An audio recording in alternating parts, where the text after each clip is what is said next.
রহমান রহিম আল্লাহ তাআলার নামে। সে বলল, হে আল্লাহ তাআলার প্রেরিত মেহমানরা, এবার বলো তোমাদের এখানে আসার পেছনে আসল ব্যাপারটা কি? তারা বলল, আমাদের আল্লাহর পক্ষ থেকে একটি অপরাধী জাতির কাছে তাদের শায়েস্তা করার জন্য পাঠানো হয়েছে। আমাদের বলা হয়েছে আমরা যেন মাটির শক্ত পাথর তাদের উপর বর্ষণ করি, যাতে তাদের নাম ধাম তোমার মালিকের কাছ থেকে চিহ্নিত করে দেয়া হয়েছে। এটা হচ্ছে সীমা লঙ্ঘনকারী জালেমদের জন্য। অতঃপর আমি সেই জনপদ থেকে এমন প্রতিটি মানুষকে বের করে এনেছি যারা ঈমানদার ছিল। আসলে সেখানে মুসলমানদের একটি ঘর ছাড়া উদ্ধার করার মতো দ্বিতীয় কোনো ঘরই আমি পাইনি। তাদের ধ্বংস করে আমি পরবর্তী এমন সব মানুষদের জন্য একটি নিদর্শন সেখানে রেখে এসেছি যারা আমার কঠিন আযাবকে ভয় করে। আরো নিদর্শন রেখেছি মুসার কাহিনীর মাঝেও, যখন আমি তাকে একটি সুস্পষ্ট প্রমাণ সহ ফেরাউনের কাছে পাঠিয়েছিলাম। সে তার সাঙ্গপাঙ্গ সহ হিদায়াত থেকে মুখ ফিরিয়ে নিল এবং সে বলল, এ তো হচ্ছে জাদুকর কিংবা আস্ত পাগল।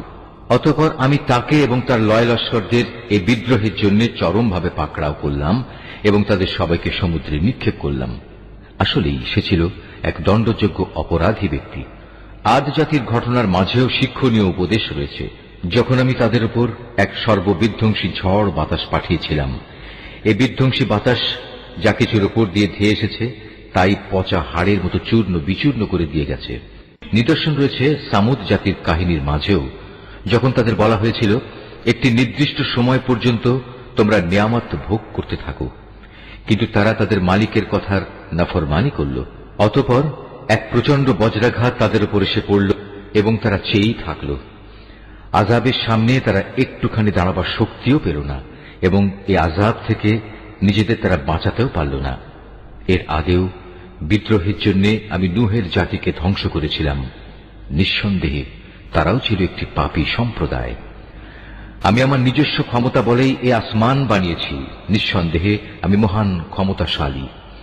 আমি এই জমিনকেও তোমাদের জন্য বিছিয়ে দিয়েছি। তোমাদের সুবিধার জন্য আমি একে কত সুন্দর করেই না সমতল করে রেখেছি। সৃষ্টি জগতের প্রত্যেকটি বস্তু আমি জোড়ায় জোড়ায় পয়দা করেছি, যাতে করে এ নিয়ে তোমরা চিন্তা গবেষণা করতে পারো। অতএব তোমরা এসবের আসল স্রষ্টা আল্লাহ তাআলার দিকেই ধাবিত হও। আমি তো তার পক্ষ থেকে আগত তোমাদের জন্য সুস্পষ্ট সতর্ককারী মাত্র। তোমরা আল্লাহ তাআলার সাথে অন্য কাউকে মাবুদ বানিয়ে নিও না। আমি তো তোমাদের জন্য তার পক্ষ থেকে একজন সুস্পষ্ট সাবধানকারী মাত্র। রসুলদের ব্যাপার এমনটিই হয়ে এসেছে। এর আগের মানুষদের কাছে এমন কোন রসুল আসেনি যাদের এরা জাদুকর কিংবা পাগল বলেনি। একই ব্যাপার, এরা কি একে অপরকে এই একই পরামর্শ দিয়ে এসেছে যে বংশানুক্রমে সবাই একই কথা বলবে? না, আসলে এরা ছিল সীমা লঙ্ঘনকারী জাতি। অতএব হে নবী, তুমি এদের উপেক্ষা করো। এজন্য তুমি কোনো ক্রমেই অভিযুক্ত হবে না। তুমি মানুষদের আল্লাহ তাআলার পথে উপদেশ দিতে থাকো, কেননা উপদেশ ঈমানদারদের উপকারে আসে। আমি মানুষ এবং জিন জাতিকে আমার ইবাদত করা ছাড়া অন্য কোনো উদ্দেশ্যে সৃষ্টি করিনি। আমি তো তাদের কাছ থেকে কোন রকম জীবিকা দাবি করি না। তাদের কাছ থেকে আমি এও চাই না তারা আমাকে খাবার যোগাবে। নিঃসন্দেহে আল্লাহ তাআলাই জীবিকা সরবরাহকারী। তিনি মহাপরাক্রমশালী, প্রবল ক্ষমতার অধিকারী। অতএব যারা সীমা লঙ্ঘনকারী জালেম, তাদের জন্য প্রাপ্য আযাবের অংশ ততটুকুই নির্দিষ্ট থাকবে যতটুকু তাদের পূর্ববর্তী জালেম লোকেরা ভোগ করেছে। সুতরাং আযাবের ব্যাপারে তারা যেন খুব তাড়াহুড়ো না করে। দুর্ভোগ ও ভোগান্তি তো তাদের জন্যই যারা শেষ বিচারের দিনকে অস্বীকার করেছে, যার প্রতিশ্রুতি তাদের বারবার দেয়া হয়েছে। সূরা আত-তুর। রহমান রহিম আল্লাহ তাআলার নামে। শপথ তুর পাহাড়ের, শপথ পাহাড়ি উপত্যকা অবতীর্ণ লিখিত গ্রন্থের, যা রক্ষিত আছে উন্মুক্ত পত্রে। শপথ বায়তুল মামুরের, শপথ সমুন্নত ছাদ আকাশের। আরো শপথ উদ্বেলিত সমুদ্রের। তোমার মালিকের আযাব অবশ্যই সংঘটিত হবে, তা প্রতিরোধ করার কেউই থাকবে না। যেদিন আসমান ভীষণভাবে আন্দোলিত হতে থাকবে, পাহাড় সমূহ দ্রুত গতিতে চলতে থাকবে, সেদিন দুর্ভোগ হবে একে মিথ্যা প্রতিপন্নকারীদের, যারা ক্রীড়াচ্ছলে অর্থহীন খেলাধুলা করছিল। যেদিন তাদের ধাক্কা মারতে মারতে জাহান্নামের আগুনের দিকে নিয়ে যাওয়া হবে, তাদের বলা হবে, এ হচ্ছে সেই দোজখের আগুন যাকে তোমরা অস্বীকার করতে। এটাকে কি জাদু মনে হয়? না তোমরা দেখতে পাচ্ছ না? যাও, তোমরা এতে জ্বলতে থাকো। অতঃপর এখানে বসে তোমরা ধৈর্য ধারণ করো কিংবা না করো, কার্যত তা তোমাদের জন্য সমান কথা। তোমাদের ঠিক সে ধরনের বিনিময় আজ প্রদান করা হবে যে ধরনের কাজ তোমরা করতে। অপরদিকে যারা আল্লাহকে ভয় করেছে তারা অবশ্যই আজ জান্নাতের সুরম্য উদ্যানে ও অফুরন্ত নিয়ামতে অবস্থান করবে। তাদের মালিক তাদের যা দেবেন তাতে তারা সন্তুষ্ট হবে। তাদের মালিক তাদের জাহান্নামের কঠোর আযাব থেকে বাঁচিয়ে দেবেন। তাদের আরো বলা হবে, তোমরা পরিতৃপ্তির সাথে আজ সেখানে পানাহার করতে থাকো তোমাদের আমলের বিনিময়ে। তারা সারিবদ্ধভাবে পাতা আসনে হেলান দিয়ে অবস্থায় সমাসীন হবে, আর আমি বড় বড় চোখ বিশিষ্ট সুন্দর হুরের সাথে তাদের মিলন ঘটিয়ে দেব।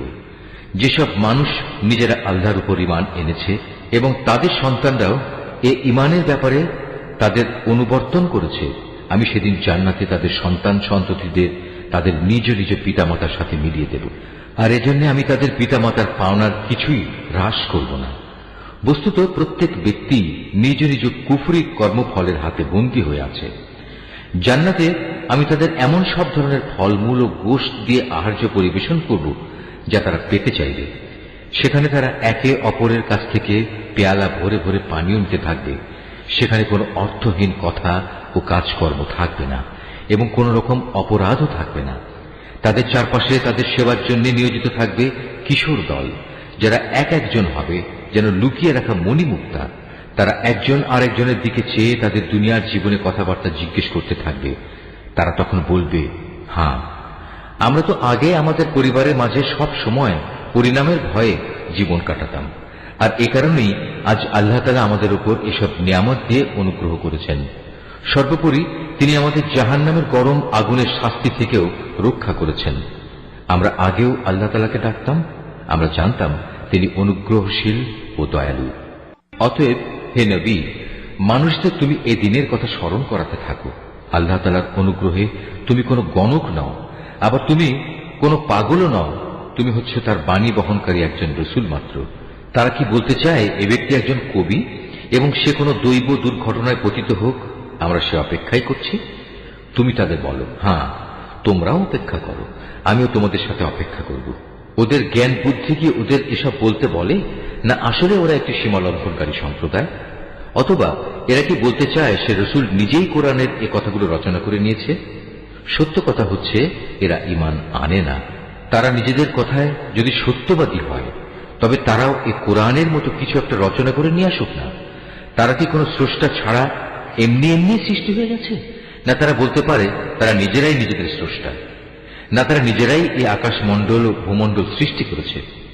আসল কথা হচ্ছে এরা আল্লাহ তাআলার সৃষ্টি কৌশলে বিশ্বাসই করে না। তাদের কাছে কি তোমার মালিকের সম্পদের ভান্ডার পড়ে আছে, না তারা নিজেরা সে সম্পদের পাহারাদার সেজে বসেছে? অথবা তাদের কাছে আসমানে ওঠার মতো কোনো সিঁড়ি আছে যাতে আরোহণ করে তারা আসমানের অধিবাসীদের কথা শুনে আসে?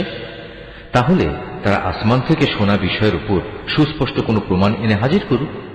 অথবা তোমরা কি আসলে মনে করো যে সব কন্যা সন্তানগুলো আল্লাহ তাআলার জন্য আর তোমাদের ভাগে থাকবে শুধু ছেলেগুলো? কিংবা তুমি কি আল্লাহর বিধানাবলীর তাবলীগের বিনিময়ে তাদের কাছ থেকে কোনো পারিশ্রমিক দাবি করছো যা তাদের কাছে দুর্বহ জরিমানা বলে মনে হচ্ছে? অথবা তাদের কাছে রয়েছে অদৃশ্য জ্ঞানের এমন কিছু যা তারা লিখে রাখছে? না, এর কোনোটাই নয়। এরা আসলে তোমার বিরুদ্ধে কোনো ষড়যন্ত্র করার ফন্দি আঁকতে চায়। অথচ যারা আল্লাহ তাআলাকে অস্বীকার করে তারাই পরিণামে ষড়যন্ত্রের শিকারে পরিণত হয়। আল্লাহ তাআলার বদলে এদের কি অন্য কোনো মাবুদ আছে? আল্লাহ তাআলা তো এদের যাবতীয় শিরকি কর্মকাণ্ড থেকে পবিত্র। যদি কখনো এরা দেখতে পায় আসমান থেকে মেঘের একটি টুকরো ভেঙে পড়ছে, তাহলে তাকে এরা আল্লাহর কোন নিদর্শন মনে না করে বলবে এ তো হচ্ছে পুঞ্জীভূত এক খণ্ড মেঘ মাত্র। হে নবী, তুমি এদের ছেড়ে দাও এমন সময় পর্যন্ত যখন তারা সে দিনটি স্বচক্ষে দেখে নেবে যেদিন তারা হুঁশ জ্ঞান শূন্য হয়ে পড়বে। সেই সর্বনাশা দিনে তাদের কোনো ষড়যন্ত্র ও ফন্দি কোনো কাজে লাগবে না এবং সেদিন তাদের কোন রকম সাহায্যও করা হবে না। যারা জুলুম করেছে তাদের জন্য এছাড়াও পার্থিব জীবনে এক ধরনের আযাব রয়েছে, কিন্তু তাদের অধিকাংশই জানে না। হে নবী, তুমি এদের ব্যাপারে ব্যস্ত হও না। তোমার মালিকের সিদ্ধান্ত আসা পর্যন্ত ধৈর্য ধারণ করো। তুমি তো হামেশা আমার চোখের সামনেই আছো। তুমি যখন শয্যা ত্যাগ করে ওঠো তখন তুমি প্রশংসার সাথে তোমার মালিকের মাহাত্ম্য ঘোষণা করো। রাতের একাংশেও তুমি তার তসবিহ পাঠ করো, আবার রাতের শেষে তারাগুলো অস্তমিত হবার পরও তার মাহাত্ম্য ঘোষণা করো। সূরা আন-নাজম। রহমান রহিম আল্লাহ তাআলার নামে। নক্ষত্রের শপথ, যখন তা ডুবে যায়, তোমাদের সাথী পথ ভুলে যায়নি, সে পথভ্রষ্টও হয়নি। সে কখনো নিজের থেকে কোনো কথা বলে না, বরং তা হচ্ছে ওহী, যা তার কাছে পাঠানো হয়। তাকে আল্লাহর এই ওহী শিখিয়ে দিয়েছে এমন একজন ফেরেশতা যে প্রবল শক্তির অধিকারী। সে হচ্ছে সহজাত বুদ্ধিমত্তার অধিকারী। অতঃপর সে একদিন সত্যি সত্যি নিজ আকৃতিতে তার সামনে এসে দাঁড়ালো। এমন ভাবে দাঁড়ালো যেন সে ঊর্ধ্বাকাশের উপরিভাগে অধিষ্ঠিত। তারপর সে কাছে এলো, অতঃপর সে আরো কাছে এলো। এ সময় তাদের উভয়ের মাঝে ব্যবধান থাকলেও মাত্র 2 ধনুকের সমান, কিংবা তার চাইতেও কম। অতঃপর সে তার আল্লাহর বান্দার কাছে ওহী পৌঁছে দিল, যা তার পৌঁছানোর দায়িত্ব ছিল। বাইরের চোখ দিয়ে যা সে দেখেছে, তার ভেতরের অন্তর তা মিথ্যা প্রতিপন্ন করেনি।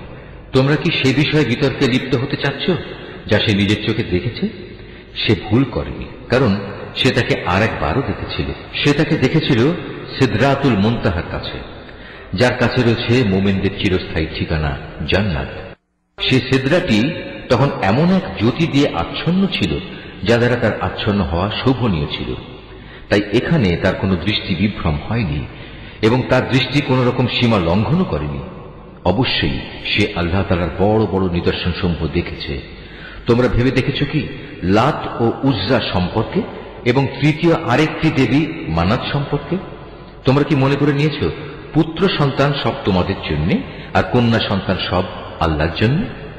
তাহলে তো এ বন্টন হবে নিতান্তই একটা অসঙ্গত বন্টন। মূলত এগুলো কতিপয় দেব দেবীর নাম ছাড়া আর কিছুই নয়, যা তোমরা নিজেরা এবং তোমাদের বাপ দাদারা ঠিক করে নিয়েছ। আল্লাহ তাআলা এ নামের সমর্থনে কোন রকম দলিল প্রমাণ নাজিল করেননি। এরা নিজেদের মন গড়া আন্দাজ অনুমানেরই অনুসরণ করে এবং অধিকাংশ ক্ষেত্রেই এরা নিজেদের প্রবৃত্তির ইচ্ছা আকাঙ্ক্ষার উপর চলে। অথচ তাদের কাছে ইতিমধ্যেই তাদের মালিকের পক্ষ থেকে সুস্পষ্ট হিদায়াত এসে গেছে। অতঃপর তোমরাই বলো, এদের কাছ থেকে মানুষ যা পেতে চায় তা কি সে কখনো পেতে পারে? দুনিয়া ও আখিরাত তো আল্লাহ তাআলার জন্যই। কত ফেরেশতাই তো রয়েছে আসমানে, কিন্তু তাদের কোনো সুপারিশই ফলপ্রসূ হয় না, যতক্ষণ না আল্লাহ তাআলা যাকে ইচ্ছা এবং যাকে তিনি ভালোবাসেন তাকে অনুমতি না দেন। যারা পরকালের উপর বিশ্বাস স্থাপন করে না, তারা ফেরেশতাদের দেবী তথা নারীবাচক নামে অভিহিত করে, অথচ এ ব্যাপারে তাদের কাছে কোনো জ্ঞানই নেই। তারা তো কেবল আন্দাজ অনুমানের উপরেই চলে, আর সত্যের মোকাবেলায় আন্দাজ অনুমান তো কোনো কাজেই আসে না। অতএব হে নবী, যে ব্যক্তি আমার সুস্পষ্ট স্মরণ থেকে সরে গেছে তার ব্যাপারে তুমি কোনো পরোয়া করো না, কারণ সে তো পার্থিব জীবন ছাড়া আর কিছুই কামনা করে না। তাদের মতো হতভাগ্য ব্যক্তিদের জ্ঞানের সীমারেখা তো ওইটুকুই। একথা একমাত্র তোমার মালিকই ভালো করে জানেন কে তার পথ থেকে বিচ্যুত হয়ে গেছে, এবং তিনিই ভালো করে বলতে পারেন কে সঠিক পথের সন্ধান পেয়েছে। আসমান সমূহ ও জমিনের সব কিছু আল্লাহ তাআলার জন্য। এতে করে যারা খারাপ কাজ করে বেড়ায় তিনি তাদের খারাপ প্রতিফল দান করবেন, এবং যারা ভালো কাজ করে তাদের তিনি এজন্য মহা পুরস্কার প্রদান করবেন। এটা তাদের জন্য যারা বড় বড় গুনাহ থেকে এবং বিশেষত অশ্লীলতা থেকে বেঁচে থাকে। ছোটখাটো গুনাহ সংগঠিত হলেও তারা আল্লাহর ক্ষমা থেকে বঞ্চিত হবে না, কারণ তোমার মালিকের ক্ষমার পরিধি অনেক বিস্তৃত। তিনি তোমাদের তখন থেকে ভালো করে জানেন যখন তিনি তোমাদের এ জমিন থেকে পয়দা করেছেন। তখনও তিনি তোমাদের জানতেন যখন তোমরা ছিলে তোমাদের মায়ের পেটে ক্ষুদ্র একটি ভ্রূণের আকারে। অতএব কখনো নিজেদের পবিত্র দাবি করো না। আল্লাহ তাআলা ভালো জানেন কোন ব্যক্তি তাকে বেশি ভয় করে। এই আয়াতটি যিনি তেলাওয়াত করবেন এবং যিনি এই আয়াতটির তেলাওয়াত শুনবেন তাদের সবাইকে এখানে একটি সাজদা আদায় করতে হবে। এটা ওয়াজিব। হে নবী, তুমি কি সে ব্যক্তিটিকে দেখোনি যে আল্লাহ তাআলার পথ থেকে মুখ ফিরিয়ে নিল?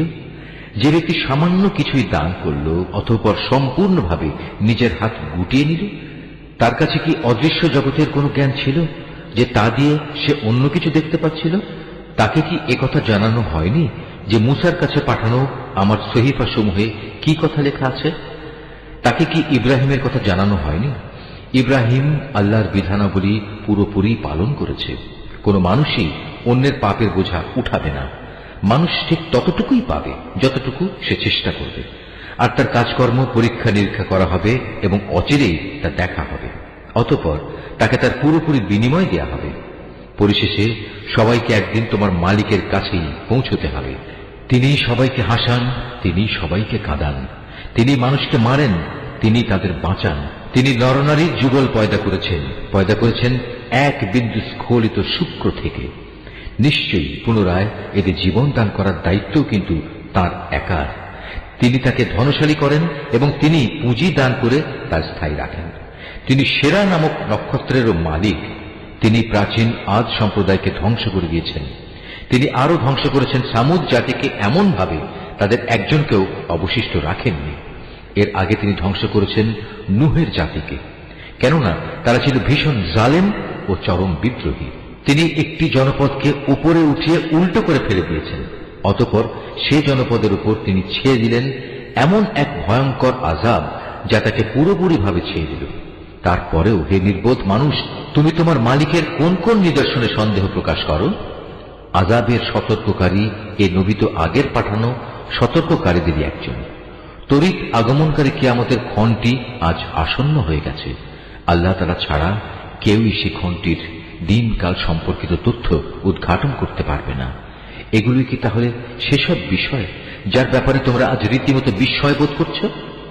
এসব বিষয় নিয়ে তোমরা আজ হাসাহাসি করছো, অথচ পরিণামের কথা ভেবে তোমরা মোটেই কাঁদছ না। মনে হচ্ছে তোমরা মূল ব্যাপারেই উদাসীন হয়ে রয়েছ। অতএব তোমরা আল্লাহ তাআলার সামনে সিজদাবনত হও এবং কাউকে শরীক করা ব্যতীত তাঁরই ইবাদত করো। সূরা আল কমর। রহমান রহিম আল্লাহ তাআলার নামে। কিয়ামত নিকটবর্তী হয়ে গেছে এবং চাঁদ বিদীর্ণ হয়ে গেছে। এদের অবস্থা হচ্ছে, এরা কোনো নিদর্শন দেখলে তা থেকে মুখ ফিরিয়ে নেয় এবং বলে, এটা তো হচ্ছে এক চিরাচরিত জাদুকরী ব্যাপার, এক্ষুনি যার অবসান ঘটবে। তারা সত্য অস্বীকার করে এবং নিজেদের খেয়াল খুশির অনুসরণ করে চলে। অথচ প্রত্যেকটি কাজের একটি চূড়ান্ত নিষ্পত্তির সময় রয়েছে। অবশ্যই এ লোকদের কাছে অতীত জাতিসমূহের উপর আযাবের সংবাদসমূহ এসেছে, এমন সংবাদ যাতে বিদ্রোহের শাস্তির হুঁশিয়ারি রয়েছে।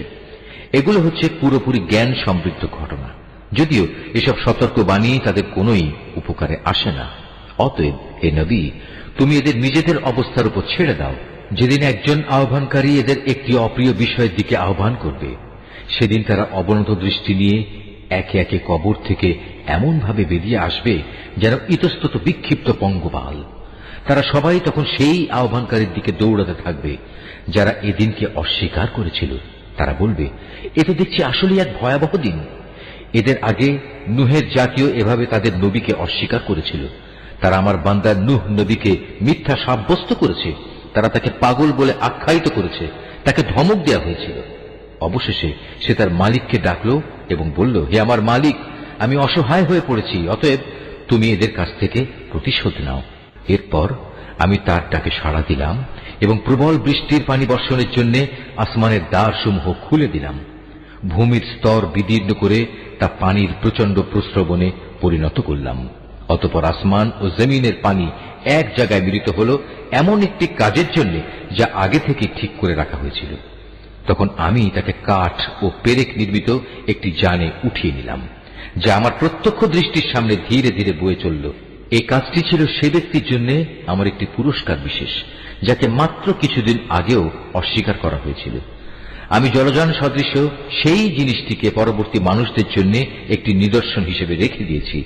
কে আছে আজ এর থেকে শিক্ষা গ্রহণ করার? হ্যাঁ, এমন কেউ থাকলে এসো, দেখে নাও কেমন কঠোর ছিল আমার আযাব এবং কত সত্য ছিল আমার সতর্কবাণী। আমি অবশ্যই উপদেশ গ্রহণ করার জন্য এ কোরআনকে সহজ করে দিয়েছি। কে আছে তোমাদের মাঝে এর থেকে শিক্ষা গ্রহণ করার? আদ জাতির লোকেরাও আমার নবীকে মিথ্যা বলেছে। তোমরা দেখে নিতে পারো তাদের প্রতি আমার আযাব কেমন কঠোর ছিল এবং কত সত্য ছিল আমার সতর্কবাণী। এক স্থায়ী কুলক্ষণের দিনে আমি ওদের উপর প্রবল বায়ু প্রেরণ করেছিলাম, যা মানুষদের এমন ভাবে ছুঁড়ে ছুঁড়ে নিক্ষেপ করছিল যেন তা খেজুর গাছের এক একটি উৎপাটিত কাণ্ড। হ্যাঁ, দেখে নাও কেমন কঠোর ছিল আমার আযাব আর কত সত্য ছিল আমার সতর্কবাণী। অবশ্যই আমি উপদেশ গ্রহণের জন্য কোরআনকে সহজ করে দিয়েছি। কে আছে তা থেকে শিক্ষা গ্রহণ করার? সামুদ সম্প্রদায়ও আযাবের সতর্ককারী নবী ও রসুলদেরকে মিথ্যাবাদী বলেছিল। তারা বলেছিল, আমরা কি এমন একজন লোকের কথা মেনে চলব যে ব্যক্তি একা আমাদেরই একজন? এভাবে তার আনুগত্য করলে সত্যিই তো আমরা বড় গুমরাহী ও পাগলামি কাজে নিমজ্জিত হয়ে পড়ব। আমাদের মাঝে সেই কি একমাত্র ব্যক্তি যার উপর আল্লাহর ওহী নাজিল করা হয়েছে? আসলে সে হচ্ছে একজন মিথ্যাবাদী ও অহংকারী ব্যক্তি। আগামীকাল মহাবিচারের দিন তারা ভালো করে এটা জানতে পারবে কে ছিল তাদের মধ্যে মিথ্যাবাদী ও অহংকারী ব্যক্তি। আমি অচিরেই তাদের পরীক্ষার জন্য একটি উষ্ট্রি পাঠাবো। তুমি একান্ত কাছে থেকে তাদের দিকে লক্ষ্য করো এবং একটুখানি ধৈর্য ধরো এবং তাদের পরিণামটা দেখো। তাদের বলে দাও, কুয়ার পানি অবশ্যই তাদের ও উষ্ট্রির মধ্যে ভাগ করে দেওয়া হয়েছে এবং তাদের সবাই পালাক্রমে কুয়ার পাশে হাজির হবে। পরিশেষে তারা বিদ্রোহ করার জন্য তাদের এক বন্ধুকে ডেকে আনলো। সে উষ্ট্রিকে ছুরি দিয়ে আক্রমণ করলো এবং সেটির পায়ের নলি কেটে ফেলল। হ্যাঁ, অতঃপর তোমরা দেখেছ কেমন ছিল আমার আযাব, কত সত্য ছিল আমার সতর্কবাণী। অতঃপর আমি তাদের উপর প্রেরণ করলাম মাত্র একটি গর্জন। এতেই তারা শুষ্ক শাখা পল্লব নির্মিত জন্তু জানোয়ারদের দলিত খোয়ারের মতো হয়ে গেল। আমি কোরআনকে বোঝার জন্য সহজ করে নাজিল করেছি। তা থেকে উপদেশ গ্রহণ করার মতো কেউ আছে কি? লুতের জাতির লোকেরাও সতর্ককারী নবীদের মিথ্যাবাদী বলেছিল। ফলে আমি তাদের উপর প্রেরণ করলাম পাথর নিক্ষেপকারী এক ধরনের বৃষ্টি, লুতের পরিবার পরিজন ও তার অনুবর্তনকারীদের বাদে। রাতের শেষ প্রহরেই আমি তাদের উদ্ধার করে নিয়েছিলাম। এই কাজটা ছিল তাদের প্রতি আমার একান্ত অনুগ্রহ। যে ব্যক্তি আমার অনুগ্রহের কৃতজ্ঞতা আদায় করে আমি তাকে এভাবেই পুরস্কৃত করি। সে লুত আমার কঠোর পাকড়াও সম্পর্কে তাদের বারবার ভয় দেখিয়েছিল, কিন্তু এই সতর্কীকরণে তারা বাক বিতণ্ডা শুরু করে দিল। অতঃপর তারা তার কাছে এসে কুমতলবের জন্য তার মেহমানদের নিয়ে যাবার দাবি করল। আমি তখন তাদের দৃষ্টিশক্তি বিলুপ্ত করে দিলাম। আমি তাদের বললাম, এবার তোমরা আমার আযাব উপভোগ করো এবং আমার সতর্কবাণী অবজ্ঞা করার পরিণামটাও দেখে নাও। প্রত্যুষেই তাদের উপর আমার এক অমোঘ আযাব প্রচন্ড আঘাত হানল। আমি বললাম, অতঃপর তোমরা আমার এই আযাব আস্বাদন করতে থাকো এবং আমার সতর্ককারীদের উপেক্ষা করার পরিণামটাও একবার দেখে নাও। আমি এই কোরআনকে শিক্ষা গ্রহণ করার জন্য সহজ করে নাজিল করেছি, কিন্তু কেউ আছে কি এ থেকে শিক্ষা গ্রহণ করার? ফেরাউনের জাতির লোকদের কাছেও আমার পক্ষ থেকে সতর্ককারী অনেক নিদর্শন এসেছিল, কিন্তু তারা আমার সমুদয় নিদর্শন অস্বীকার করেছে, আর পরিণামে আমিও তাদের শক্ত হাতে পাকড়াও করলাম, ঠিক যেমনি করে সর্বশক্তিমান সত্তা বিদ্রোহীদের পাকড়াও করে থাকেন। তোমরা কি সত্যি মনে করছো তোমাদের সমাজের এই কাফেররা তোমাদের পূর্ববর্তী কাফেরদের চাইতে শক্তি ও ক্ষমতার দিক থেকে উৎকৃষ্ট? অথবা আমার কিতাবের কোথাও কি তোমাদের জন্য অব্যাহতিমূলক কিছু লিপিবদ্ধ রয়েছে? অথবা তারা বলছে আমরা সত্যি একটি অপরাজেয় দল। অচিরেই এই অপরাজেয় দলটি শোচনীয়ভাবে পরাজিত হয়ে যাবে এবং সম্মুখ সমর থেকে পৃষ্ঠ প্রদর্শন করে পালাতে থাকবে। কিন্তু এ পালানোই তো তাদের শেষ নয়, বরং তাদের শাস্তিদানের নির্ধারিত ক্ষণ কিয়ামত তো রয়েছেই, আর কিয়ামত হবে তাদের জন্য বড়ই কঠিন ও বড়ই তিক্ত। অবশ্যই এসব অপরাধী নিদারুণ বিভ্রান্তি ও বিকারগ্রস্ততার মাঝে পড়ে আছে। যেদিন তাদের উপর করে জাহান্নামের আগুনের দিকে ঠেলে নেওয়া হবে তখন তাদের ঘোর কেটে যাবে। অতঃপর তাদের বলা হবে, এবার তোমরা জাহান্নামের আযাবের স্বাদ উপভোগ করো। আমি সব কয়টি জিনিসকে অবশ্যই একটি সুনির্দিষ্ট পরিমাণ মতো সৃষ্টি করেছি, আর আমার হুকুম সে তো এক নিমেষে চোখের পলকের মতোই কার্যকর হয়। তোমাদের মতো বহু বিদ্রোহী জাতিকে আমি বিনাশ করে দিয়েছি। অতএব আছে কি তা থেকে শিক্ষা গ্রহণ করার মতো কেউ? তারা যা কিছু করছে তার সবটুকুই তাদের আমল নামায় সংরক্ষিত আছে। সেখানে যেমনি রয়েছে প্রতিটি ক্ষুদ্র বিষয়, তেমনি লিপিবদ্ধ আছে প্রতিটি বড় বিষয়। অপরদিকে এই বিদ্রোহের পথ পরিহার করে যারা আল্লাহকে ভয় করেছে তারা অনাদিকাল এক সুরম্য জান্নাতে ও প্রবাহমান ঝর্ণাধারায় থাকবে।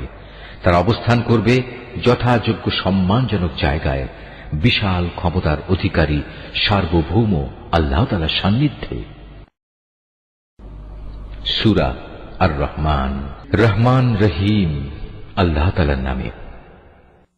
পরম করুণাময় আল্লাহ তাআলা, তিনি তোমাদের কোরআন শিক্ষা দিয়েছেন, তিনি মানুষ বানিয়েছেন, ভাব প্রকাশের জন্য তিনি তাকে কথা বলা শিখিয়েছেন।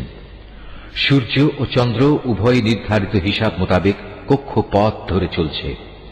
জমিনে উৎপাদিত যাবতীয় লতাপাতা ও গাছ গাছড়া সব তাঁরই সামনে সাজদাবনত হয়।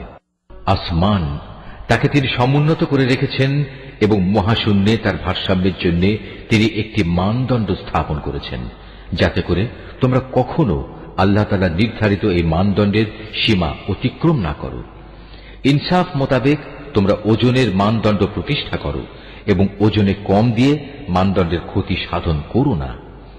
ভূমণ্ডলকে তিনি সৃষ্টিরাজির জন্য বিছিয়ে রেখেছেন, তাতে রয়েছে অসংখ্য ধরনের ফলমূল, আরও রয়েছে খেজুর যা আল্লাহর কুদরতে খোসার আবরণে ঢাকা থাকে, আরও রয়েছে ভুসি বিশিষ্ট শস্যদানা ও সুগন্ধযুক্ত ফল। অতএব হে মানুষ ও জিন, তোমরা তোমাদের মালিকের কোন নিয়ামত অস্বীকার করবে?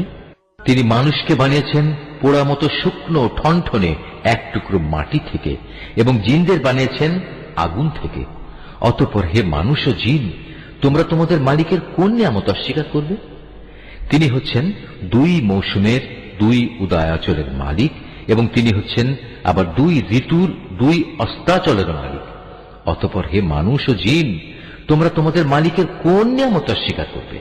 তিনি দুটি সমুদ্রকে বয়ে চলার জন্য ছেড়ে দিয়ে রেখেছেন যেন তা একে অপরের সাথে মিশে যেতে পারে। তারপরেও তাদের উভয়ের মাঝে রয়ে যায় এমন একটি অন্তরাল যার সীমা তারা কখনো অতিক্রম করতে পারে না। অতঃপর হে মানুষ ও জিন, তোমরা তোমাদের মালিকের কোন নিয়ামত অস্বীকার করবে? এ উভয় সমুদ্র থেকে তিনি মহামূল্যবান প্রবাল মুক্তা বের করে আনেন। অতঃপর হে মানুষ ও জিন, তোমরা তোমাদের মালিকের কোন নিয়ামত অস্বীকার করবে? সমুদ্রে বিচরণশীল পাহাড় সম বড় বড় জাহাজসমূহ তো তারই ক্ষমতার প্রমাণ। অতঃপর হে মানুষ ও জিন, তোমরা তোমাদের মালিকের কোন কোন নিয়ামত অস্বীকার করবে? জমিন ও তার উপর যা কিছু আছে তা সবই একদিন বিলীন হয়ে যাবে, বাকি থাকবে শুধু তোমার মালিকের সত্তা, যিনি পরাক্রমশালী ও মহানুভব। অতএব হে মানুষ ও জিন, তোমরা তোমাদের মালিকের কোন কোন নিদর্শন অস্বীকার করবে? এই আকাশমণ্ডলী ও ভূমণ্ডলে যত কিছু আছে সবাই নিজ নিজ প্রয়োজন তার কাছেই চায়, আর তিনি প্রতিদিন প্রতি মুহূর্তে কোনো না কোনো কাজে তৎপর রয়েছেন। অতএব হে মানুষ ও জিন, তোমরা তোমাদের মালিকের কোন নিদর্শন অস্বীকার করবে? হে মানুষ ও জিন, এ ব্যস্ততার মাঝেও কিন্তু আমি তোমাদের হিসাব নেয়ার জন্য অচিরাই সময় বের করে নেব। অতএব হে মানুষ ও জিন, তোমরা তোমাদের মালিকের কোন নিদর্শন অস্বীকার করবে? হে জিন ও মনুষ্য সম্প্রদায়, যদি আকাশমণ্ডলী ও ভূমণ্ডলের এই সীমারেখা অতিক্রম করার তোমাদের সাধ্য থাকে তাহলে যাও, অতঃপর তা অতিক্রম করেই দেখো, কিন্তু আমার অনুমতি ছাড়া তোমরা কিছুতেই এই সীমা সরহদ অতিক্রম করতে পারবে না। অতএব হে মানুষ ও জিন, তোমরা তোমাদের মালিকের কোন নিদর্শন অস্বীকার করবে? সেদিন তোমাদের উভয় সম্প্রদায়ের উপর আগুনের স্ফুলিঙ্গ ও ধোঁয়ার কুণ্ডলী পাঠানো হবে, তোমরা কিছুতেই তা প্রতিরোধ করতে পারবে না। অতএব হে মানুষ ও জিন, তোমরা তোমাদের মালিকের কোন নিদর্শন অস্বীকার করবে? যেদিন আসমান ফেটে যাবে এবং তা লাল চামড়ার মতো রক্তবর্ণ হয়ে পড়বে। অতএব হে মানুষ ও জিন, তোমরা তোমাদের মালিকের কোন নিদর্শন অস্বীকার করবে? সেদিন কোনো মানুষ ও জিনের কাছ থেকে তার অপরাধ সম্পর্কে কোনো কৈফিয়ত জিজ্ঞেস করা হবে না। অতঃপর হে মানুষ ও জিন, তোমরা তোমাদের মালিকের কোন নিদর্শন অস্বীকার করবে?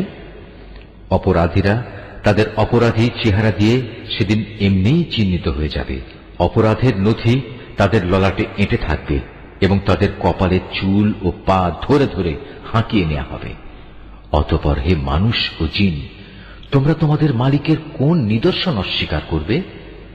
সেদিন তাদের বলা হবে, এ হচ্ছে সেই জাহান্নাম যাকে এ অপরাধী ব্যক্তিরা মিথ্যা বলত। তারা সেদিন তার ফুটন্ত পানি ও জাহান্নামের মাঝে ঘুরতে থাকবে।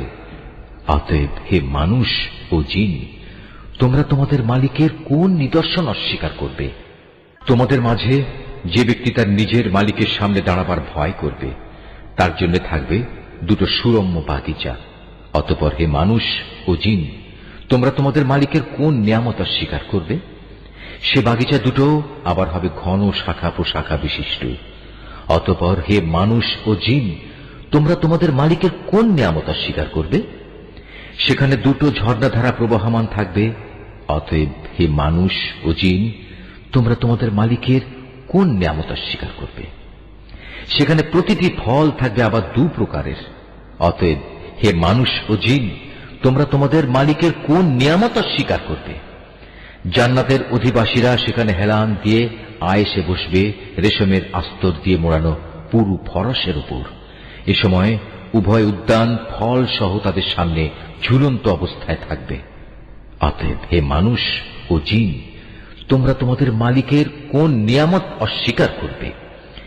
সেখানকার অগণিত নিয়ামতের মধ্যে থাকবে আয়তনয়না সুন্দরী হুর, যাদের জান্নাতের এ অধিবাসীদের আগে কোনো মানুষ কিংবা জিন কখনো স্পর্শও করেনি।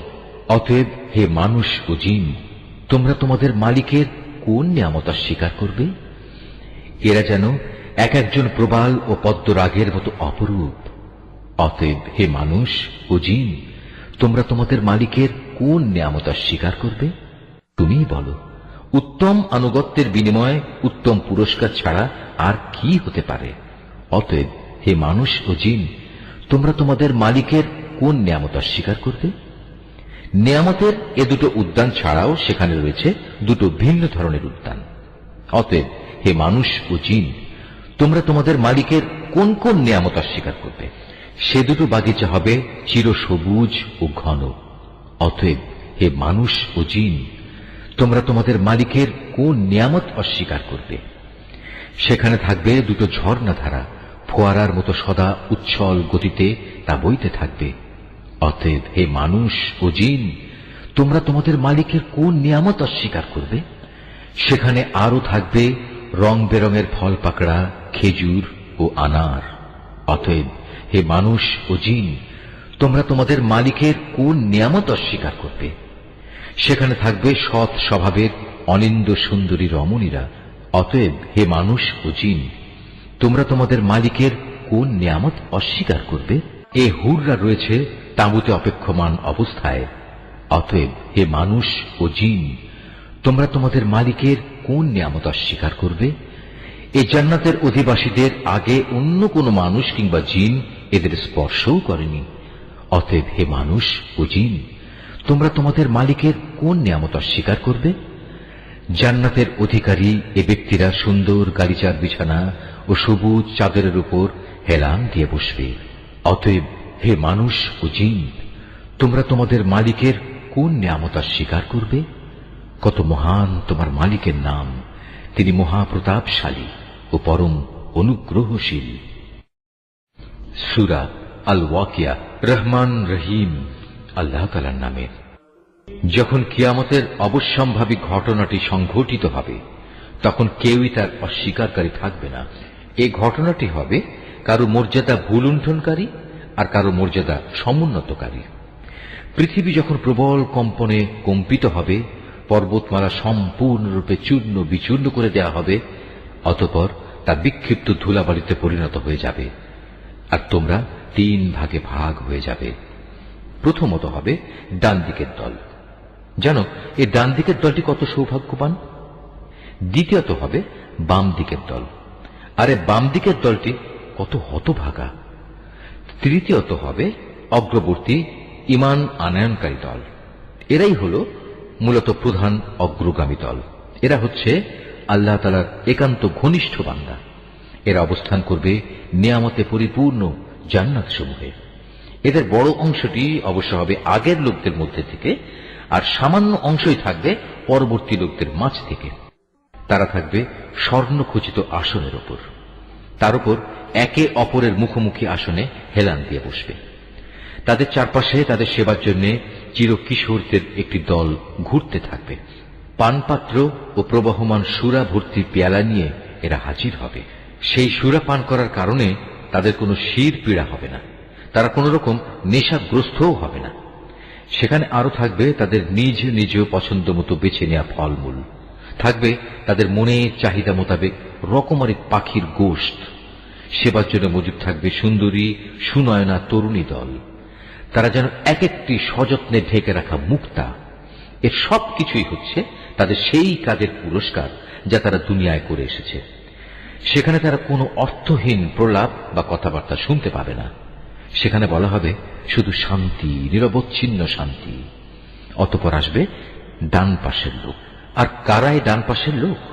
তারা অবস্থান করবে এমন এক উদ্যানে যেখানে থাকবে শুধু কাঁটাবিহীন বরই গাছ, থাকবে কাঁদি কাঁদি কলা, যার মনোরম ছায়া দূর দূরান্ত পর্যন্ত সম্প্রসারিত হবে।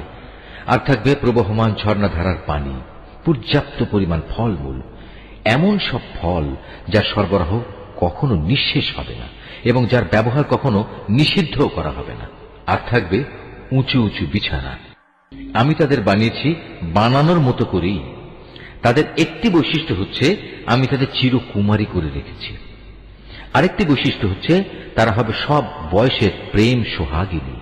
এগুলো হচ্ছে প্রথম দলের ডান পাশের লোকদের জন্য। এ ডান পাশের লোকদের এক বিরাট অংশ হবে আগের লোকদের মাঝ থেকে, আবার অনেকে হবে পরবর্তী লোকদের মাঝ থেকেও, যারা হচ্ছে বাম পাশের লোক। তুমি কি জানো এ বাম পাশের লোক কারা? যাদের অবস্থান হবে জাহান্নামের উত্তপ্ত ও ফুটন্ত পানিতে এবং ঘন কালো রঙের ধোঁয়ার ছায়ায়। সে ছায়া যেমন শীতল নয়, তেমনি তা কোনো রকম আরামদায়কও হবে না। এরা হচ্ছে সেসব লোক যারা এর আগে দুনিয়ায় অত্যন্ত সুখ সম্পদে কাটাত। এরা জঘন্য পাপ কাজেও বারবার লিপ্ত হয়ে পড়ত। এরা বলতো, আমরা যখন মরে যাব এবং মরে যাওয়ার পর আমরা যখন মাটি ও হাড়ের সমষ্টিতে পরিণত হয়ে যাব, তখনও কি আমাদের পুনরুজ্জীবিত করা হবে? এভাবে আমাদের বাপ দাদা এবং পূর্বপুরুষদেরও কি জীবিত করা হবে? হে নবী, তুমি বলো, অবশ্যই আগে পরের সব লোককেই একটি নির্দিষ্ট দিনে একটা নির্দিষ্ট সময়ে অবশ্যই জড়া করা হবে। অতঃপর কাফিরদের বলা হবে, ও হে পথভ্রষ্ট ও এদিনের আগমনকে মিথ্যা প্রতিপন্নকারী ব্যক্তিরা, দুনিয়ায় যা অর্জন করেছ তার বিনিময়ে আজ তোমরা ভক্ষণ করবে জাক্কুম নামক একটি গাছের অংশ। অতঃপর তা দিয়েই তোমরা তোমাদের পেট ভরবে। তারপর তোমরা পান করবে জাহান্নামের ফুটন্ত পানি।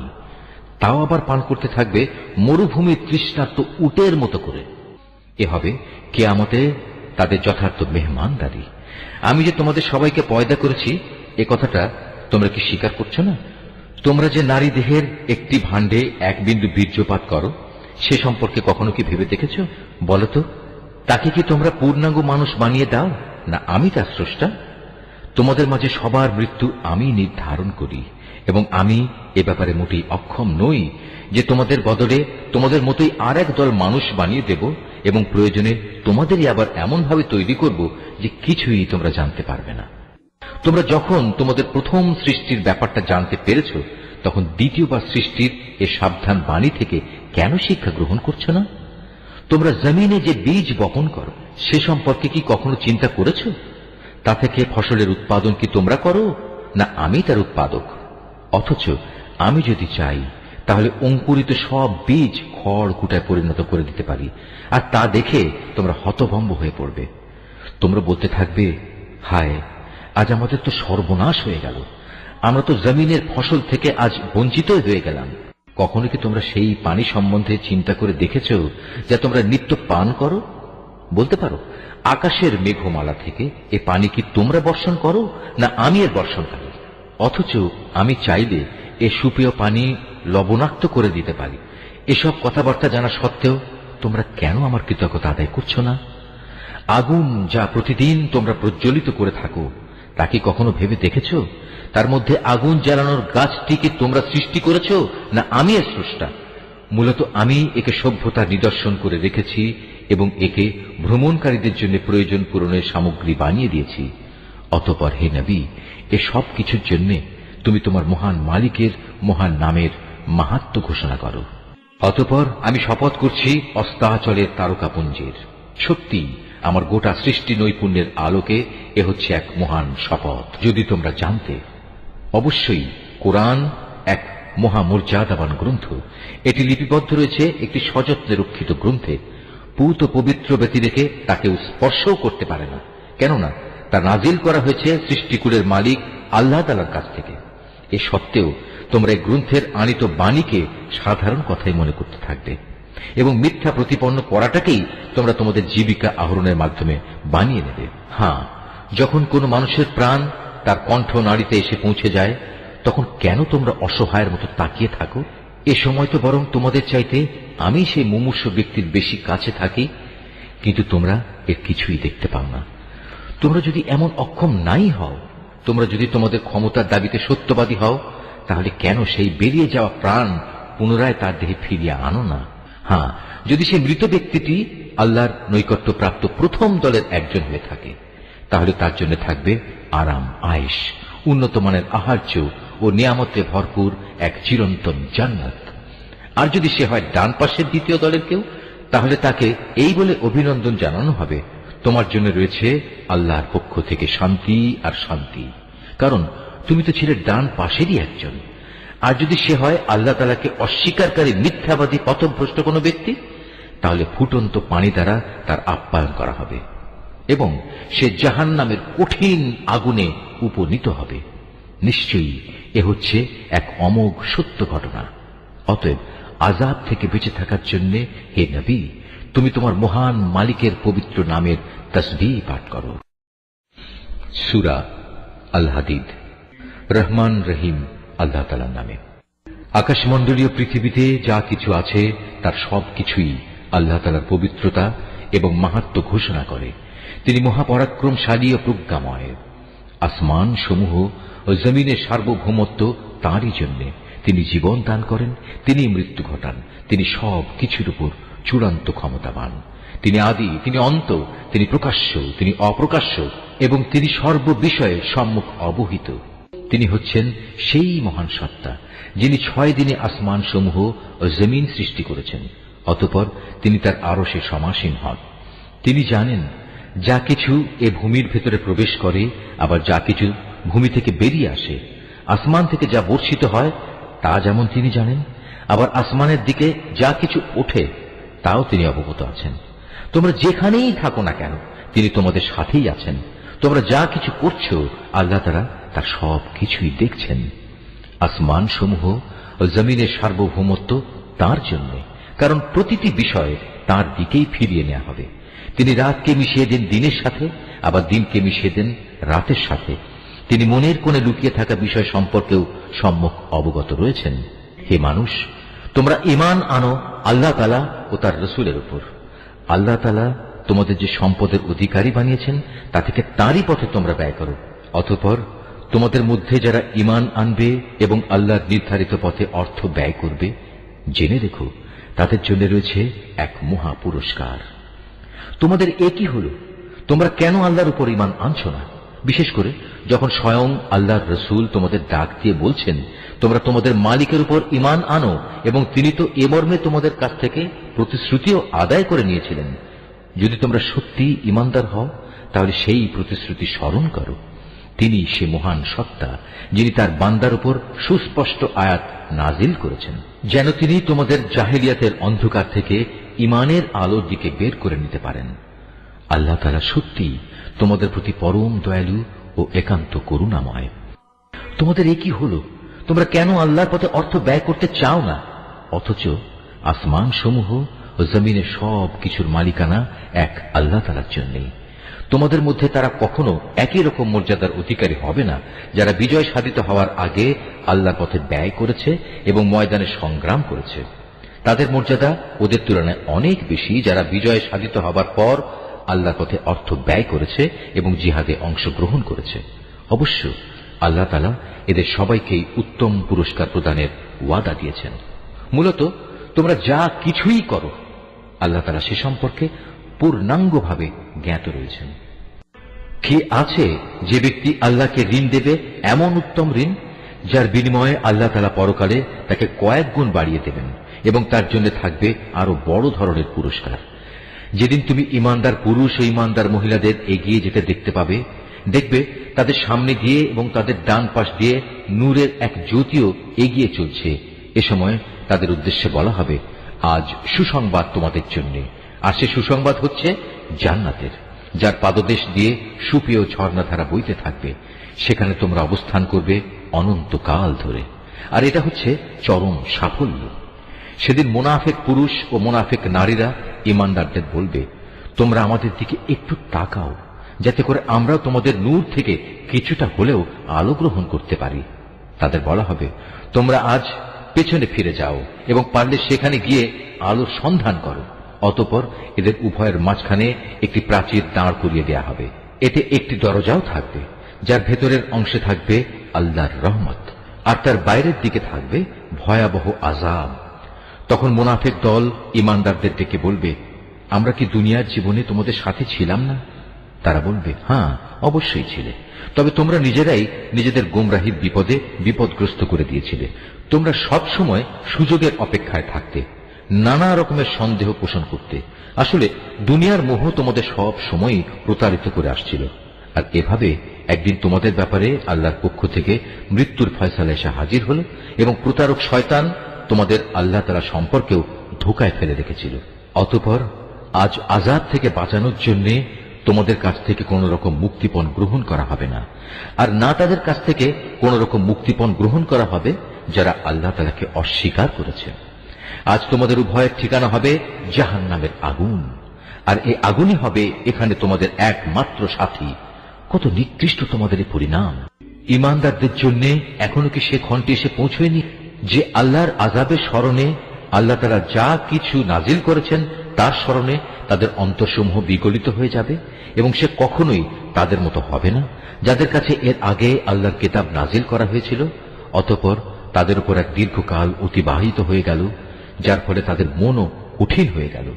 এদের মধ্যে এক বিরাট অংশই নাফরমান থেকে গেল। তোমরা জেনে রেখো, আল্লাহ তাআলাই এ ভূমিকে তার মৃত্যুর পর পুনরায় জীবন দান করেন। অবশ্যই আমি আমার যাবতীয় নিদর্শন তোমাদের জন্য খুলে খুলে বর্ণনা করেছি, যাতে তোমরা অনুধাবন করতে পারো। যেসব পুরুষ ও নারী অকাতরে আল্লাহর পথে দান করে এবং আল্লাহকে উত্তম ঋণ প্রদান করে, তাদের সে ঋণ আল্লাহ তাআলার পক্ষ থেকে বহু গুণ বাড়িয়ে দেওয়া হবে। উপরন্তু তাদের জন্য থাকবে আরো সম্মানজনক পুরস্কার।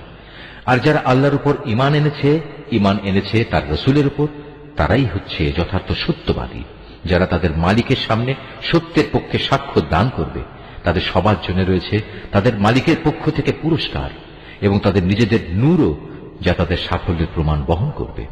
অপরদিকে যারা আমাকে অস্বীকার করেছে এবং আমার নিদর্শন সমূহকে মিথ্যা সাব্যস্ত করেছে, তারা হবে জাহান্নামের বাসিন্দা।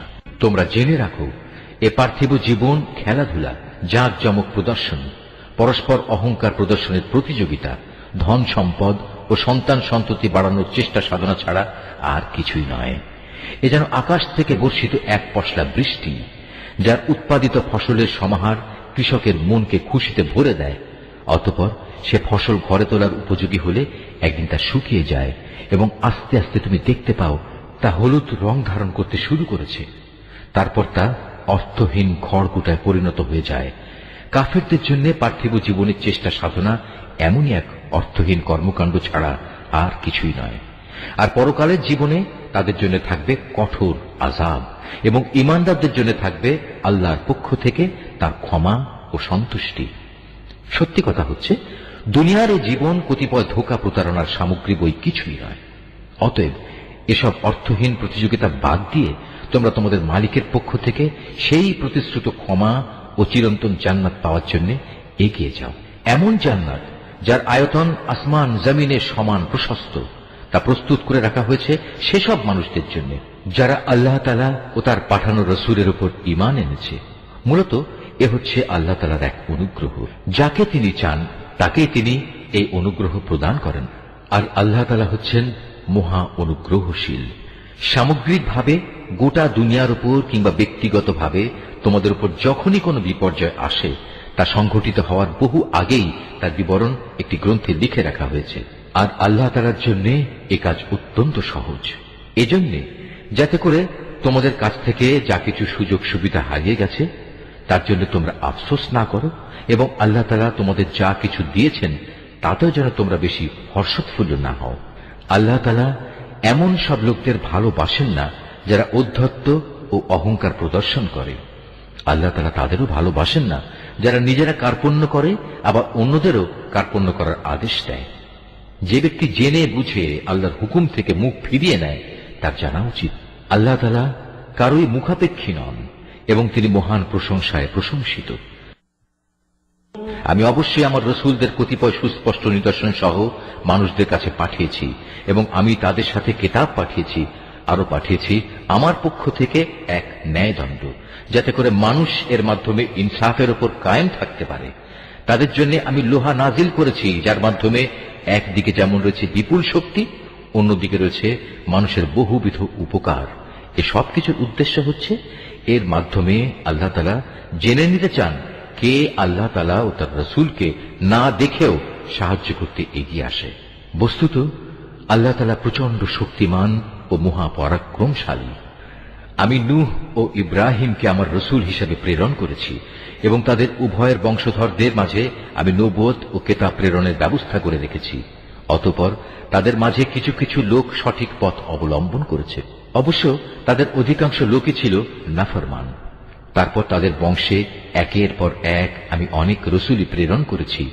তাদের পরে এক পর্যায়ে আমি মরিয়াম পুত্র ঈসাকে রসুল বানিয়ে পাঠিয়েছি এবং তাকে আমি হিদায়াতের গ্রন্থ ইনজিল দান করেছি। এর প্রতিষ্ঠায় যারা তার আনুগত্য করেছে তাদের মনে তার প্রতি দয়া ও করুণা দান করেছি। তার অনুসারীদের অনুসৃত সন্ন্যাসবাদ আসলে তারা নিজেরাই এর উদ্ভব ঘটিয়েছে। আমি কখনো এটা তাদের জন্য নির্ধারণ করিনি। আমি তাদের শুধু বলেছিলাম আল্লাহর সন্তুষ্টি অর্জন করতে। অতঃপর তারা এর যথাযথ হক আদায় করেনি। তারপর তাদের মধ্যে যারা ঈমান এনেছে তাদের আমি যথার্থ পুরস্কারই দিয়েছি, কিন্তু তাদের অধিকাংশ লোকই ছিল নাফরমান। হে ঈমানদার বান্দারা, তোমরা আল্লাহ তাআলাকে ভয় করো এবং তার প্রেরিত রসুলের উপর ঈমান আনো। এর ফলে আল্লাহ তাআলা তোমাদের দ্বিগুণ অনুগ্রহে ভূষিত করবেন। তিনি তোমাদের জন্য স্থাপন করবেন সেই আলো যার সাহায্যে তোমরা পথ চলতে সক্ষম হবে। উপরন্তু তিনি তোমাদের যাবতীয় গুনাহ খাতা মাফ করে দেবেন। আল্লাহ তাআলা ক্ষমাশীল ও পরম দয়ালু। আহলে কিতাবরা যেন এই কথাটা ভালো করে জেনে নিতে পারে, আল্লাহ তাআলা সামান্যতম অনুগ্রহের উপরও তাদের কোনো অধিকার নেই। যাবতীয় অনুগ্রহ সে তো সম্পূর্ণ আল্লাহ তাআলারই হাতে। তিনি যাকে ইচ্ছা তাকেই এই অনুগ্রহ দান করেন। মূলত আল্লাহ তাআলা সুমহান অনুগ্রহশীল। নিশ্চয়ই আল্লাহ যা বলেছেন সত্য বলেছেন।